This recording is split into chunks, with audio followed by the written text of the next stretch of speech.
சாலமோனின் ஞானம் 10ஆம் அதிகாரம். உலகின் முதல் தந்தை தனிமையாக படைக்கப்பட்ட பொழுது ஞானம் அவரை பேணி காத்தது. அவருடைய குற்றங்களிலிருந்து அவரை விடுவித்தது. அனைத்தையும் ஆளும் ஆற்றலை அவருக்கு அளித்தது. நீதியற்றவன் ஒருவன் தன் சினத்தால் ஞானத்தை விட்டு அகன்றான். சீற்றத்தினால் தன் உடன்பிறப்பை கொண்டதால் அவனும் அழியலானான். அவன் பொருட்டு மண்ணுலகை பெரும் வெள்ளம் மூழ்கடித்த பொழுது ஞானம் மீண்டும் அதை காப்பாற்றியது. நீதிமானை ஒரு சிறிய மரத்துண்டால் வழிநடத்தியது.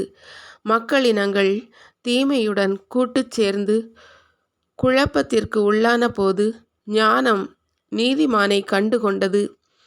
அவரை கடவுள் திருமுன் மாசற்றவராக காத்தது. தம் பிள்ளைப்பால் கொண்டிருந்த பற்றை மேற்கொள்ள அவருக்கு துணிவை அளித்தது.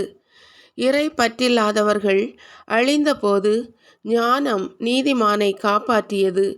5 நகர்கள் மீது இறங்கி வந்த நெருப்பிலிருந்து அவரும் உயிர் தப்பினார். அவர்களது தீயொழுக்கத்துக்கு சான்றாக அந்த நகரங்கள் புகை உமிழும் பாழ்வெளியாக மாற்றப்பட்டன. அங்கு செடிகள் என்றுமே கனியாத காய்களை கொடுக்கின்றன. பற்றுறுதியில்லா ஆன்மாவின் நினைவு சின்னமாக உப்புத்தூணும் அங்கேதான் நின்று கொண்டிருக்கிறது. அவர்கள் ஞானத்தை ஒரு பொருட்டாக கருதாததால் நன்மையை கண்டுணர இயலாமற் போனார்கள். மேலும் தங்கள் அறிவின்மையின் அடையாளத்தை மனித இனத்திற்கு விட்டு சென்றார்கள். அதனால் அவர்கள் செய்த தவறுகள் புலப்படாமற் போகா. ஆனால் தனக்கு பணிபுரிந்தவர்களை ஞானம் துன்ப துயரங்களிலிருந்து விடுவித்தது. தம் சகோதரனின் சினத்துக்கு தப்பியோடிய நீதிமான் ஒருவரை ஞானம் நேர்மையான வழியில் நடத்தி சென்றது. இறை அரசை அவருக்கு காட்டியது. வானதூதர் பற்றிய அறிவை அவருக்கு கொடுத்தது. உழைப்பில் அவர் வளமையுறச் செய்தது. அவரது உழைப்பின் பயனை பெருக்கியது. அவரை ஒடுக்கியோர் பேரவா கொண்டபோது அது அவருக்கு துணை நின்று அவரை செல்வராக்கியது. பகைவரிடமிருந்து அது அவரை பாதுகாத்தது. தாக்க பதுங்கி இருந்தோரிடமிருந்து அவரை காப்பாற்றியது. கடும் போராட்டத்தில் அவருக்கு வெற்றி தந்தது. இவ்வாறு இறைப்பற்று எல்லாவற்றையும் விட வலிமை மிக்கது என்று அவர் உணரச் செய்தது. நீதிமான் ஒருவர் விலைக்கு விற்கப்பட்ட பொழுது ஞானம் அவரை கைவிடவில்லை. பாவத்திலிருந்து அவரை விடுவித்தது.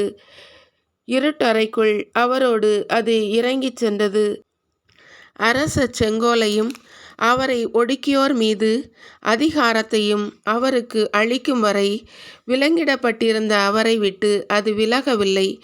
அவர் மேல் குற்றம் சுமத்தியோர் பொய்யர் என்பதை மெய்ப்பித்து அவருக்கோ முடிவில்லா மாட்சியை அளித்தது. ஒடுக்கிய மக்களினத்தாரிடமிருந்து தூய மக்களையும் மாசற்ற வழி மரபினரையும் ஞானம் விடுவித்தது. அது ஆண்டவருடைய ஊழியர் ஒருவரின் ஆன்மாவில் நுழைந்தது. கொடிய மன்னர்களை வியத்தகு செயல்களாலும் அடையாளங்களாலும் எதிர்த்து நின்றது. தூயவர்களின் உழைப்புக்கு அது கைமாறு கொடுத்தது. வியப்புக்குரிய வழியில் அவர்களை நடத்தி சென்றது. பகலில் அவர்களுக்கு நிழலாகவும் இரவில் விண்மீன் சுடராகவும் இருந்தது. செங்கடல் மீது அது அவர்களை அழைத்து சென்றது. ஆழ்கடல் வழியாக அவர்களை நடத்தி சென்றது. அவர்களின் பகைவர்களை அது நீரினுள் அமிழ்த்தியது. பின் ஆழ்கடலிலிருந்து அவர்களை வெளியே உமிழ்ந்தது. ஆகையால் நீதிமான்கள் இறை பற்றில்லாதவர்களை கொள்ளையடித்தார்கள். ஆண்டவரே, உமது திருப்பெயரை பாடி புகழ்ந்தார்கள். வெற்றி அளிக்குமாறு உமது கைவன்மையை ஒருமிக்க போற்றினார்கள். ஏனெனில் பேச முடியாதவர்களின் வாயை ஞானம் திறந்தது. குழந்தைகளின் நாவுக்கு தெளிவான பேச்சை தந்தது.